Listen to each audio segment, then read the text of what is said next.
Comentaba la clase pasada, que empecé a grabar, que la segunda parte de la materia es breve y que ustedes normalmente hasta que no tienen la nota se toman como una pequeña pausa, ¿no?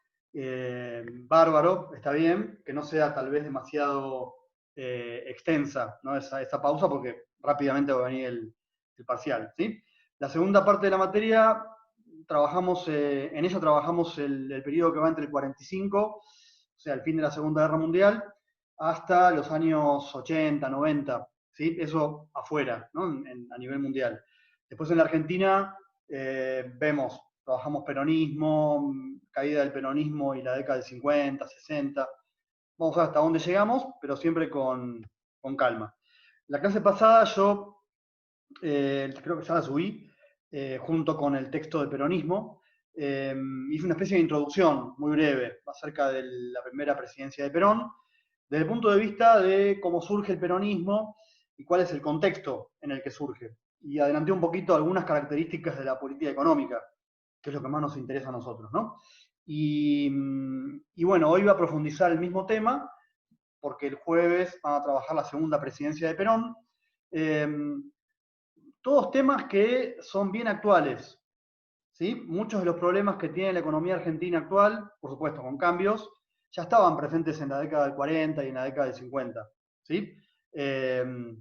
De hecho, los historiadores de historia económica dicen que la Argentina cíclicamente entra en crisis debido a etapas de crecimiento industrial que después se agotan, ¿no? Es un periodo como de stop and go, sería go stop, digamos, ¿no? Y bueno, esa una de las primeras experiencias de esta fase de expansión y después de recesión se produce, o de crisis, se produce en la década del 40 y la década del 50.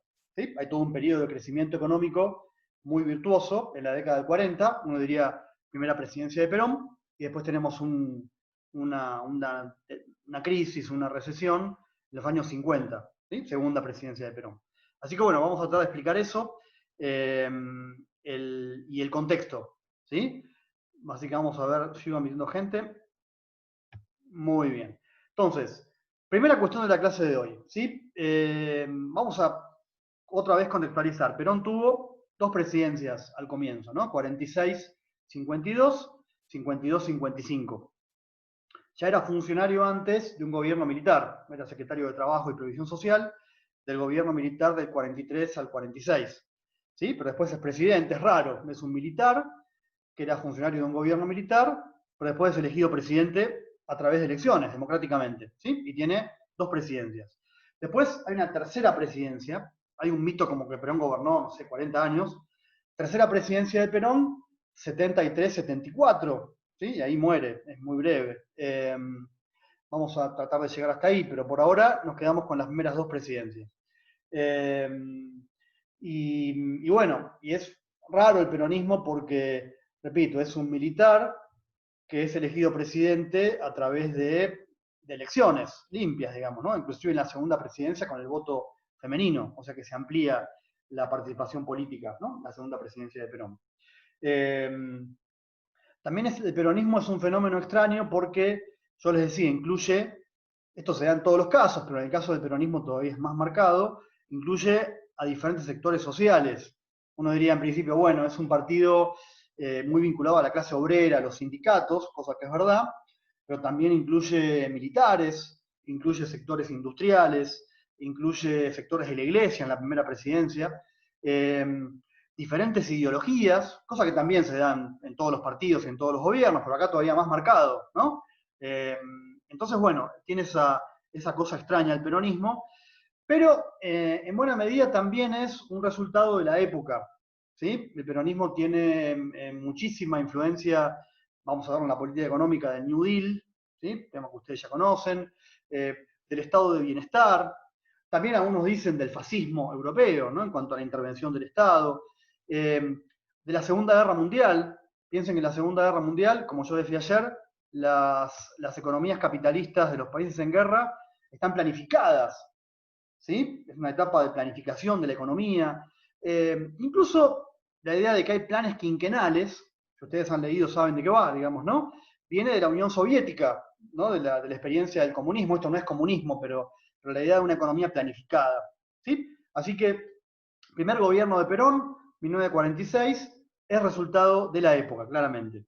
En la Argentina, el peronismo tiene además una impronta industrialista, ¿sí? La industria no es un invento del peronismo, yo les decía, teníamos ya un desarrollo industrial de la década del 20, segunda presidencia de Irigoyen, muy vinculada al capital norteamericano, el desarrollo de la industria a consecuencia de la crisis del 30, de las políticas económicas de la década del 30, y más todavía con la Segunda Guerra Mundial. ¿Ah? Ahora, cuando llegamos al 46, el peronismo, el gobierno de Perón, presenta una política claramente industrial. ¿Sí? Ayer, no me acuerdo quién me decía que el capítulo creo que es el capítulo, bueno, no me acuerdo cuál, que es complejo y es extenso. Bueno, cuando es extenso y complejo, simplifiquemos. ¿Sí? Entonces uno podría hacer un listado, yo voy a hacer eso ahora, un listado de temas que ustedes tienen que profundizar, ¿sí? Que tienen que trabajar acerca del primer peronismo, la primera presidencia de Perón, ¿no? Y son todas Profe, cuestiones, disculpe, sí, hay una chica que quiere entrar para que la acepte. bueno, voy para allí, Gracias. buenísimo. Ah, la chica hace preguntas, sí, vamos a admitirla. Es Drupi, sí, sí, ahí vino Drupi. Bueno, entonces esto, un listado, ¿sí? De supermercado, ¿no? Un listado de cosas que ustedes tienen que profundizar de primera presidencia de Perón, ¿no? Esto va a ser breve, pero ustedes luego pueden ir al texto y ampliar, digamos, ¿no? Todas cuestiones vinculadas con la industria, ¿sí? Que crezca el empleo y la industria. ¿Cómo? Esperemos que lleguen inversiones. Eso no depende de nosotros, ¿no? Entonces el peronismo se plantea la intervención del Estado en torno del crecimiento del sector industrial. Entonces, eh, ¿cuáles serían los elementos de esa lista? ¿No? Algunos ya los planteé en la clase pasada, ahora voy a profundizar. Empecemos por lo que ya repetimos, por lo que ya conocemos, ¿no? Proteccionismo, muy de moda en la década del 30, la década del 40. Esto de colocar impuestos a los productos importados, de modo que eso beneficie al empresario local, ¿sí? Porque encarece el producto importado. ¿Está? Yo pongo siempre el mismo ejemplo. Nosotros no somos nacionalistas en el mercado. No compramos por la banderita argentina, ¿no? Compramos por precio, por el producto, por la calidad. Eh, ¿Cómo hacemos para que los argentinos compren argentino? ¿Sí? Bueno, muy simple, que lo importado valga más caro. ¿Ah? Entonces, si lo importado vale más caro, hay un sector social que compra importado igual, pero el grueso de la población compra argentino, por más que el producto no sea tan bueno, o por ahí sí, no importa, pero por precio. Entonces, la forma de hacer que lo importado sea más caro es, bueno, que el Estado le coloque un impuesto a lo importado. ¿Ah? Es la forma de influir en los precios del mercado y inducir la compra de lo nacional. Ustedes saben, esto tiene ventajas y desventajas, pero es lo que el peronismo eh, elige, ¿sí? En la posguerra, en el 46. Eh, eh, Beneficia al empresario y beneficia al empleo, porque como el empresario tiene un mercado interno para él, produce más y toma trabajadores. Los trabajadores entonces tienen un ingreso y compran nacional, digamos, ¿no? Entonces la idea es un ciclo de crecimiento en función del mercado interno, no del mercado exterior, ¿sí? Entonces, primero, proteccionismo. Segundo, re importante, creo que esto no lo trabajamos y vale la pena plantearlo, el Estado va a ser dueño de empresas, ¿sí? También esto es bien de la posguerra, de los países capitalistas en la posguerra. El hecho de que los servicios públicos, por ejemplo, los ferrocarriles, los servicios de agua, energía eléctrica, teléfonos, estén en manos del Estado, ¿sí? Por ahí había empresas que eran privadas, ahora el Estado las nacionaliza. ¿Sí? Tenemos ahora el caso de Vicentín, ¿no? Una empresa que está en problemas y que el Estado va a expropiar. No sabemos bien cómo y bajo qué conceptos, digamos, ¿no? Pero bueno, se puede hacer esto, de que el Estado se quede con una empresa privada. Por supuesto hay que pagar, ¿sí? Depende de cuándo se pague, uno ve cuál es el criterio, digamos, ¿no? De la nacionalización. En la posguerra estaba la idea de que las empresas públicas tenían que ser del Estado, de modo que se pudiesen ampliar los servicios a toda la población, incluso con costos accesibles, digamos, ¿no? Y que sea un insumo muy barato para la industria, ¿sí? Así que tenemos esto, la idea del Estado empresario, sobre todo vinculado al sector público, pero también más allá de esto, digamos, ¿no? Está la idea de manejar esos precios y que no sean precios de mercado, tal vez, ¿no? ¿Qué más? También les decía, la expansión del mercado interno tiene que ver con los niveles salariales. El objetivo es que el grueso de la población acceda al consumo de productos industriales, ¿sí? Que el grueso de la población no dedique su salario a la compra de alimentos, ¿sí? Sino que haya compra de alimentos, pero además que la gente, que el grueso de la población acceda a textiles, electrodomésticos, productos industriales, digamos, ¿no? Automóviles. Entonces, bueno, aumentar los salarios, ¿sí? Muy rápido. Cuando uno dice que el Estado aumente los salarios, uno dice, bueno, los salarios del sector público es muy fácil, por ejemplo, mi salario, hola, ¿no? Porque yo trabajo para la Universidad de Lomas de Zamora, soy empleado público en buena medida. Entonces el Estado puede decidir aumentar los salarios del sector público. Pero ¿cómo se hace para aumentar los salarios del sector privado? Salarios que pagan los empresarios, ¿no? Entonces ahí el mecanismo es más complejo y tiene que ver con las paritarias. La idea de sentar en una mesa de negociación, a principio de año sobre todo, ¿no? A los empresarios, como una especie de corporación, a los sindicatos, ¿no? Que ahora están estimulados, digamos, ¿no? Y al Estado. Y que el aumento de salario sea importante, pero que tampoco afecte demasiado la ganancia empresarial, ¿no? Y que el empresario no aumente los precios luego. Esto es fino, digamos, ¿no? Pero tampoco es un invento del peronismo, es bien posguerra, y el objetivo es que el trabajador acceda al consumo.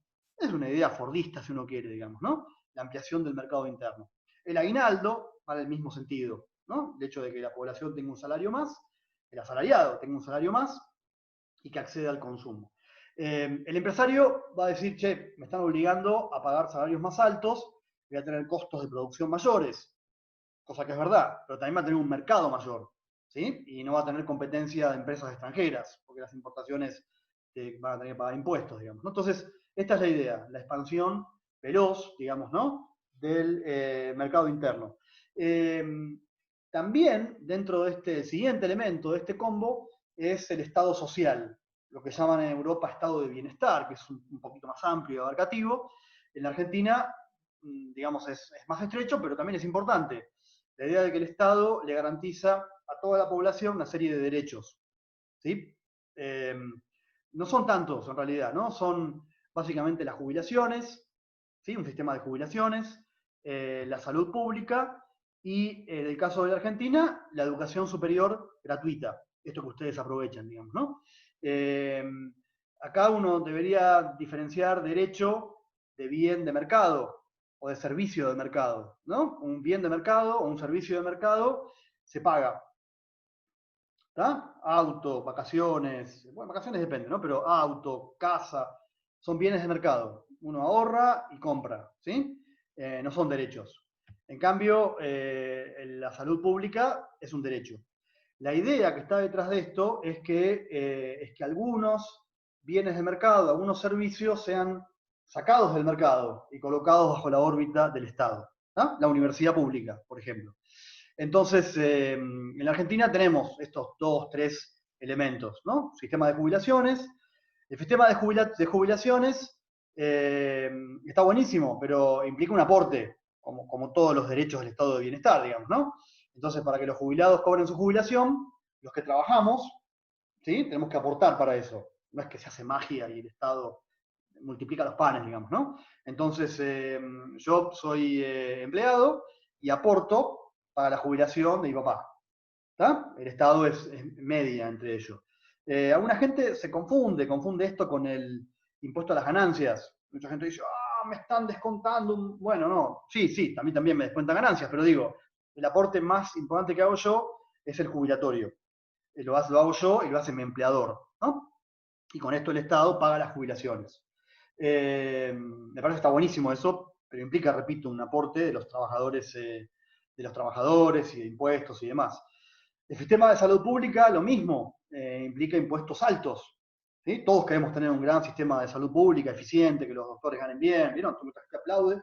Bueno, sí, además de aplaudir hay que pagar impuestos. Es fundamental. El capitalismo no alcanza con aplaudir y palmadita, queremos plata, ¿no? Entonces, implica esto impuestos altos, ¿sí? Hay que financiar el gasto. Y lo mismo con la universidad pública. A mí me encanta la universidad pública, siempre apoyo la universidad pública, pero yo cobro un salario, porque después hago las compras y necesito plata, digamos, ¿no? Entonces no me alcanza con palmadita o aplauso. Del capitalismo, palmadita y aplauso está buenísimo, pero plata, básicamente, ¿no? Entonces, la universidad pública, lo mismo, implica, ustedes no pagan cuota, ¿sí? Se benefician con esto, tienen un derecho gratuito, un servicio gratuito, pero hay que pagar impuestos. Así que la estructura social,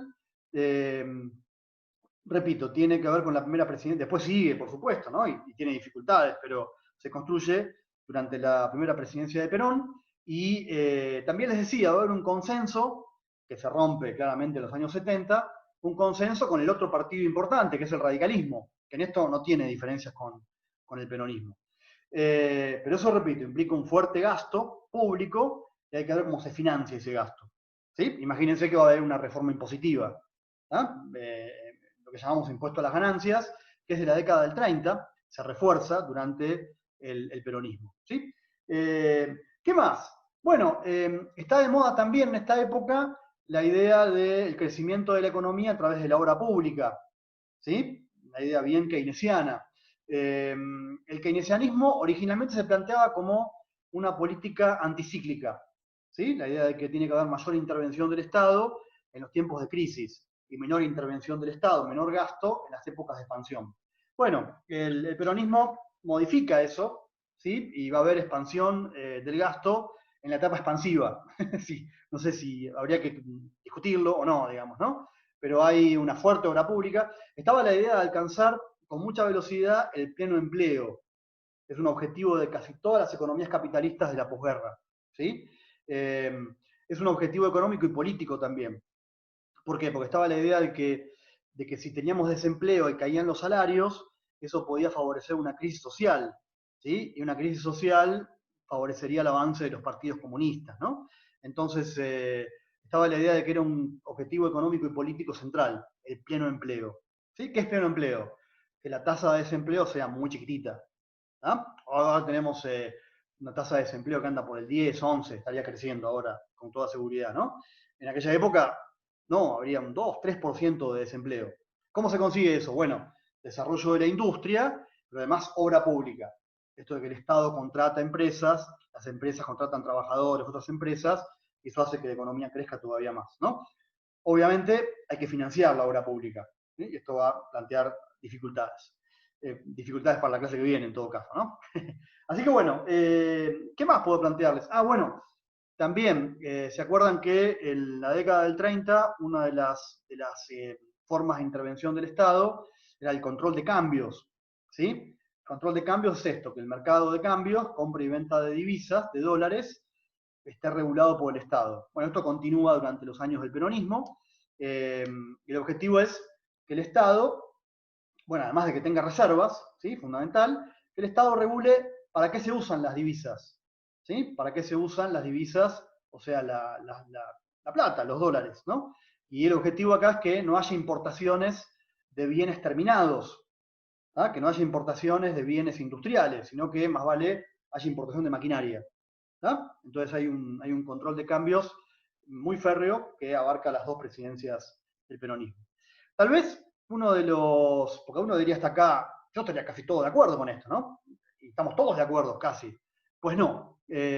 Uno de los elementos que va a simbolizar la orientación del peronismo y los amigos y los enemigos del peronismo se llamó IAPI.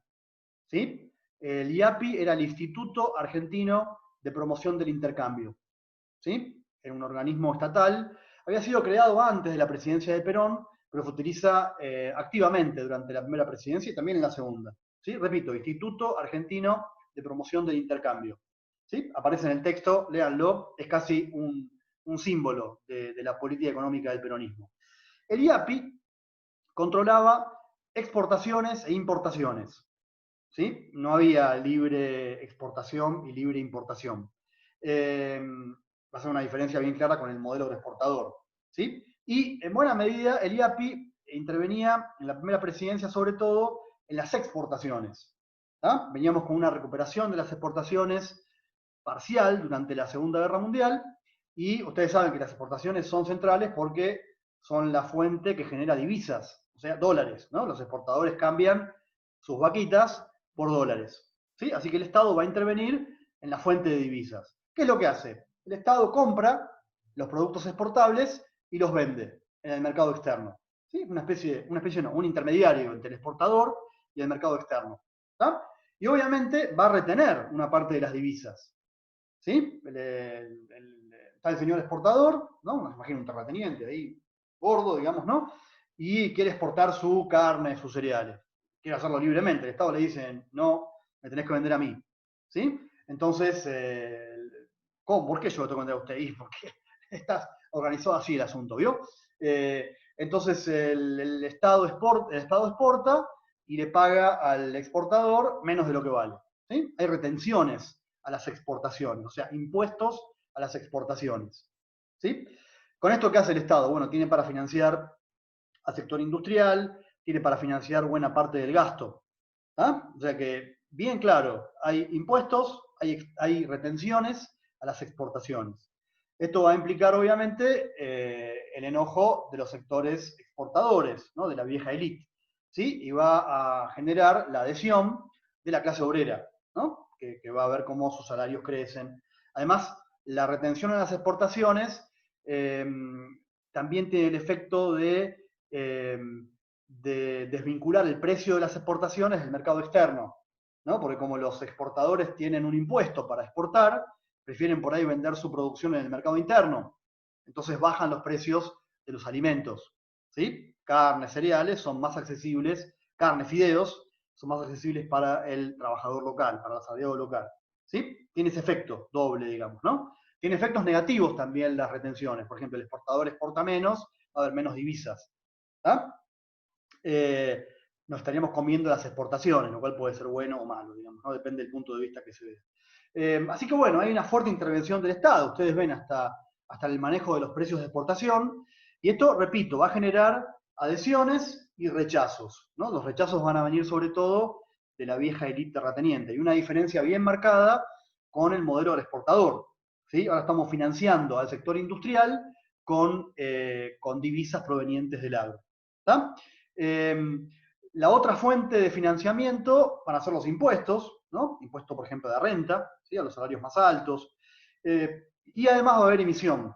¿Sí? Estamos en una etapa en que está muy de moda la emisión monetaria, ¿sí? Y el peronismo va a utilizar la emisión monetaria en la primera presidencia, ¿no? Con la idea de financiar la obra pública, ¿sí? De financiar el gasto.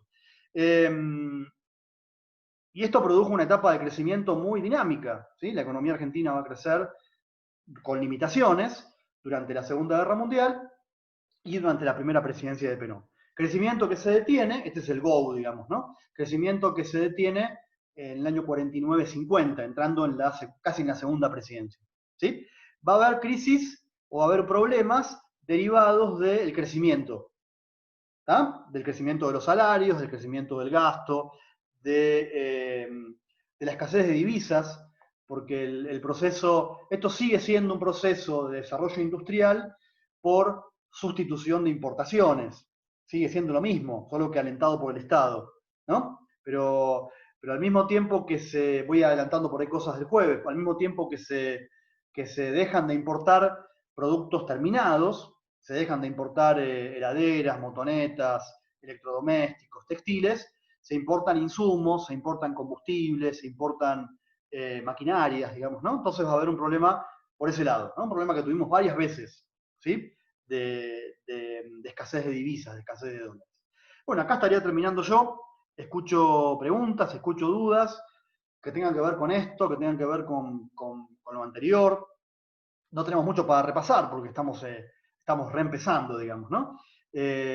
Vamos a trabajar hoy y el jueves con peronismo, la semana que viene casi con seguridad con el contexto externo, ¿no? Con el capitalismo de posguerra, con el estado de bienestar, luego con la crisis tal vez del 73, ¿no? Con la crisis de estado de bienestar.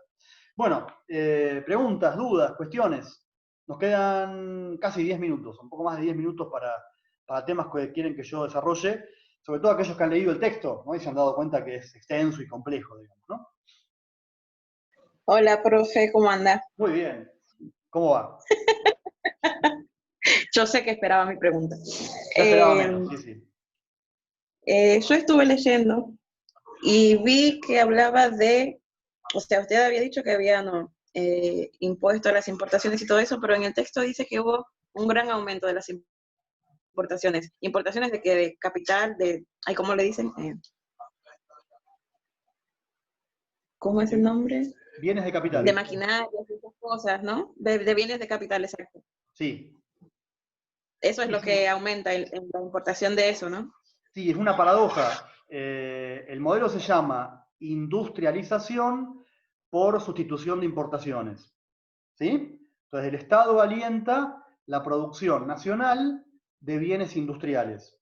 Productos productos que se consumen acá, que antes se importaban, ahora son producidos por empresarios, ¿sí? No por el Estado, por empresarios dentro del país. Típico, la industria textil. ¿Sí? Después de electrodomésticos, automóviles, motonetas, ¿no? Entonces el Estado favorece esto. No es un plan que plantea aumentar la producción del acero, de la maquinaria, no es un plan tan elaborado. Después se intenta eso, pero en principio nos contentamos con que se reemplace lo importado por la producción local. Entonces el mecanismo es bien obvio, le colocas un impuesto a la producción, a los productos, a los textiles, a los pantalones, camisas, ¿sí? Después heladeras, todo eso. Entonces como es más caro, el empresario local produce acá una camisa y la vende en el mercado local, porque es más cara la importada. Ahora, este empresario local, a medida que produce más, tiene que importar maquinarias que no se producen en la Argentina. ¿Se entiende? Digamos, no se llaman bienes de capital. Tienen que importar maquinarias y tal vez algún insumo. Cuando ya llegamos a una industria más compleja, imagínense la fabricación de heladeras, ¿no? Un típico producto de la época, o automóviles, o motonetas. Ahí no se produce toda la cadena en la Argentina. Quiere decir que hay que importar maquinarias, hay que importar a lo mejor componentes de esos productos, ¿sí? Motores, partes, y después hay que importar, porque la gente tiene, gran parte de la población tiene ahora motonetas y autos, hay que importar también petróleo, ¿sí? Combustibles. Entonces, a medida que más crece la industria local, también crece la importación, ¿sí? No ya de productos terminados, pero sí de insumos, de maquinarias, bienes de capital o de combustibles. ¿Sí? Así que tenés ahí una especie de carrera medio loca entre el aumento de la industria y el aumento de las importaciones. Las importaciones se pagan con dólares, con divisas, ya que además tenés que generar divisas para poder importar. La solución de fondo es que también se reemplace la producción de combustibles, por ejemplo, ¿no? O de insumos, pero eso lleva mucho más tiempo. Entonces tenemos un crecimiento industrial muy veloz, pero de bienes de consumo, ¿sí? Y una producción mucho más lenta e insuficiente de maquinarias y de insumos y de combustibles, ¿sí? Es uno de los grandes problemas de la economía argentina. Y repito, se manifiesta esto con la escasez de dólares. Los dólares se generan por la exportación de alimentos, ¿sí? No por la exportación, estaría buenísimo exportar automóviles, motonetas, pero es bien complicado, ¿no? Así que en buena medida este esquema también depende del esquema agroexportador, de la exportación de alimentos y de materia prima, ¿sí? O sea que ahí tenemos un desfasaje y un problema, ¿sí? Gracias, profe. Nada. ¿Alguna pregunta más? ¿Alguna cuestión más? Entonces, profe, el tema de las exportaciones se daba porque le ponían retención a los terratenientes. ¿Cómo? Disculpa, no te escuché ahí. Y si el problema de las exportaciones se daba porque le ponían retenciones a los terratenientes. Claro, las exportaciones, si ustedes se acuerdan que habían disminuido mucho en los años 30, después se recupera parcialmente en la Segunda Guerra Mundial el modelo exportador, la exportación de alimentos y de materia prima, y la idea del peronismo es, como ya hay un excedente y hay ganancias enormes en el sector agropecuario, es colocar un impuesto allí. Tampoco es un invento del peronismo, lo hacen muchos países agroexportadores, digamos, ¿no? Y en buena medida abaratar los costos de los alimentos, ¿sí? De modo que aumente el salario real. Si yo pago alimentos más baratos, mi salario real es mayor, ¿no? Entonces, sí, hay retenciones, hay impuestos a las exportaciones, ¿sí? Esto obviamente tiene efectos positivos y negativos. Entre los negativos está que se desalienta la exportación, o sea que va a haber menos ingreso de divisas, ¿tá? Pero esto se manifiesta a fines de los 40 y comienzos de los 50, no en el 46, 47. ¿Tá? Fue un problema ya de la segunda presidencia. ¿Sí? Muchas gracias. Bien, tenemos gente afilada, che, me gusta, ¿eh? Muy bien. ¿Alguna pregunta más? Profe, hay otra consulta. Sí, en el apunte también habla mucho de las etapas de crecimiento y de cuándo comienza, digamos, la crisis que hubo en el 49-50. ¿Enfatizamos en eso? ¿Diferenciamos bien las etapas? Sí, nosotros de manera así didáctica, simplificando, diferenciamos primera presidencia de Perón, ¿no? La etapa de crecimiento industrial, así muy veloz, con esas variables que yo les conté recién, con el IAPI, con el aumento de salarios, todo eso, lo diferenciamos genéricamente de la segunda presidencia, que es cuando aparecen dificultades, ¿sí? Falta de divisas, inflación también. Entonces, la segunda presidencia busca hacer frente a estos problemas nuevos. ¿Tá? Entonces, diferenciamos primera presidencia, segunda presidencia, primer plan quinquenal y segundo plan quinquenal. ¿Tá? Es una forma de diferenciar estas dos etapas, ¿no? Porque son bien características. Cuando uno dice, bueno, queremos que la economía crezca, ¿no? Y después tenemos problemas. Entonces, el objetivo no es que crezca tanto, sino que haya menos inflación o que se generen divisas. ¿Tá? Son dos etapas distintas. Buenísimo, gracias. Ideal es desarrollar la industria y que al mismo tiempo la industria pueda exportar, o sea, que la propia industria genere divisas. ¿Ah? Eso es buenísimo, pero es difícil también, ¿no? Sobre todo para un país como la Argentina, periférico, en fin, parcialmente industrial. Hay países que no han logrado, ¿sí? Típicamente Taiwán, Corea del Sur, ¿no? Se han desarrollado en toda esta época, Japón, China, ¿no? En base a la industria, y además exportan bienes industriales.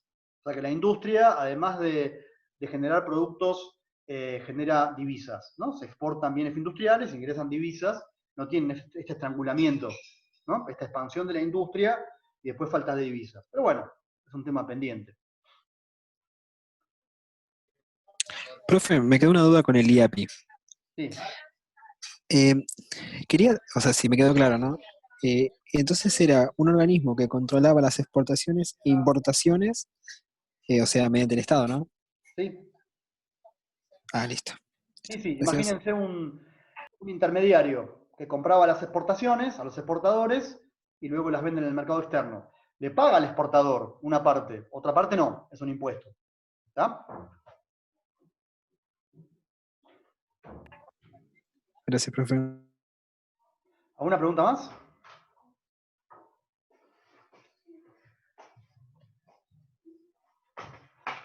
Bueno, me despido, nos vemos el lunes, tienen clase con Federico el jueves, el lunes estaremos con la parte mundial de nuevo y espero ya tener notas, así que las publicaremos allí, ¿sí? Bueno, me despido, les mando un abrazo grande a la distancia y que tengan buena semana. Chao, profe. Buenas noches. Chao, profe. Adiós. Chao. Buenas noches, profe.